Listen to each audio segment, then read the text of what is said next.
यो भिडियो चाहिँ एक्सको लागि है, सबैजनाले आफ्नो एक्सलाई मेन्सन गर्नु होला। खुसी लाग्यो तिमीलाई देखेर, म बिना नि धेरै खुसी रहेछु। निकै परिवर्तन आएछ तिम्रो जीवनमा। मसँग हुँदा दुःख पोखाएर रुने मान्छे तिमी, आज दुःख लुकाएर हाँस्न जानिछौ।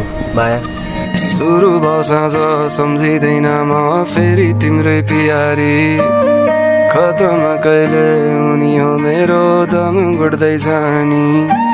लाओ के अचम्मको लत तिम्रो छोड्दैन नि, पहिल्याएको भए पहिल्यै माया लाउने नै थिइन नि। मेरो आँसु तिमी, मेरो खुसी पनि, सपनीको इन्द्रिय रङ्ग सबै तिमी। खडेरीको तिर्खाको शीतलता, मिठो निन्द्रको न्यानो सिरानी तिमी।